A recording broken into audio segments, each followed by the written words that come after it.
微软重磅官宣，正式引入马斯克旗下 Grok 3.5 OpenAI 的死敌，强势登陆 Azure 云平台。这不仅是一场产品合作，更是 AI 意识形态的巅峰对决。马斯克亲自对话微软 CEO 纳德拉，揭秘 Grok 3.5 如何以第一性原理重塑 AI 思维，用物理定律约束推理，追求接近真理的极致安全。从特斯拉的自动驾驶到 SpaceX 的火箭调度， Grok 不是简单的聊天机器人，而是架构于物理反馈之上的通用智能大脑。微软此举是引狼入室，还是另立 AI 新秩序的试探？马斯克的信号已然明确，谁掌握现实反馈，谁就定义 AI 未来。No, it's wonderful. I mean, even the last time I chatted with you, you were talking all about everything, the intricacies of Active Directory. And so it's fantastic to have you at our developer conference. Obviously, the exciting thing for us is to be able to launch Grok on Azure. I know you have a deep vision for what AI needs to be, and that's what got you to get this built. It's a family of models that are both response and reasoning models, and you have a very exciting roadmap. You want to just tell us a little bit about sort of your vision, the capability. You're pushing on both capability and efficiency, so maybe you can just talk about a little bit of that. Sure. So yeah, with Grok, especially with Grok 3.5 that is about to be released, it's trying to reason from first principles. So apply kind of the tools of physics to thinking. So if you're trying to get to fundamental truths, you boil things down to the axiomatic elements that are most likely to be correct, and then you reason up from there, and then you can test your conclusions against those axiomatic elements. And in physics, if you violate conservation of energy or momentum, then you're either going to get a Nobel Prize or you're wrong, and you're certainly wrong, basically. So that's really the focus of Grok 3.5 is sort of fundamentals of physics and applying physics tools across all lines of reasoning, and to aspire to truth with minimal error. Like there's always going to be some mistakes that are made, but we aim to get to truth with acknowledged error, but minimize that error over time. And I think that's actually extremely important for AI safety.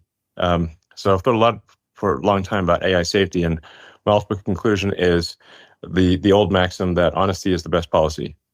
It really is for safety. But I do want to emphasize, we have and will make mistakes, but we aspire to correct them very quickly. And we are very much looking forward to feedback from the developer community to say, like, what do you need? Where are we wrong? How can we make it better?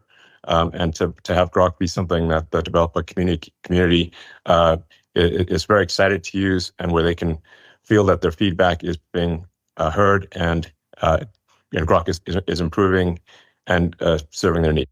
Yeah, I know it's in some sense, cracking the physics of intelligence is perhaps the real goal for us to be able to use AI at scale. And so it's so good to take that first principles approach that you and your team are taking. And also you're deploying this. I mean, one of the things about sort of what you do is you're doing, unsupervised FSD on one side, you're doing robotics, of course there's Grok, so you're deploying Grok across all of your businesses from SpaceX to Tesla, obviously at X. I would love to even, one of the themes for this developer conference, Elon, is we're building pretty sophisticated AI apps, right? It's not even about any one model. It's about orchestrating multiple models, multiple agents, just anything that you are seeing in the real world application side, even inside of your own companies. When you think about even a Tesla or a SpaceX, where you put Grok and the other AI models you're building. Yeah, it's incredibly important for an AI model to be grounded in reality. I was saying, which is like physics is the law and everything else is a recommendation. Which is, I'm not suggesting people break the laws made by humans. We should generally obey the laws of humans, but I've seen many people break human-made laws, but I have not seen anyone break the laws of physics. So for any given AI, grounding it against reality. And reality, for example, as you mentioned, with the car, it needs to drive safely and correctly. The humanoid robot Optimus needs to perform the task that it's being asked to perform. These are things that are very, very helpful for ensuring that the model is truthful and accurate, because it has to adhere to the laws of physics. So I think that's actually maybe somewhat overlooked, or at least not talked about enough, is that to really be intelligent, it's got to make predictions that are in line with reality, in other words, physics. It's a really fundamental thing, and being able to ground that with cars and robots is very important. We are seeing Grok be very helpful in things like customer service, and the AI is infinitely patient and friendly, and you can yell at it, and it's still going to be very nice. Yeah, so that's good.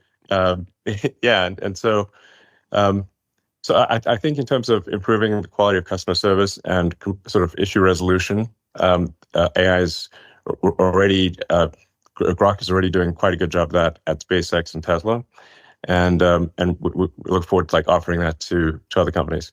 No, that's fantastic. Really thrilled to get this journey started, getting that developer feedback, and then looking forward to even how they deploy. There's these language models. There's, I think over time we will have this coming together of language models with vision, with action. But to your point, being really grounded on a real world model.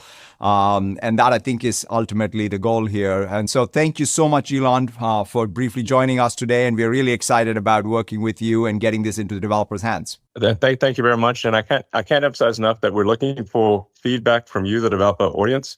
Tell us what you want, and we'll make it happen. Thank you.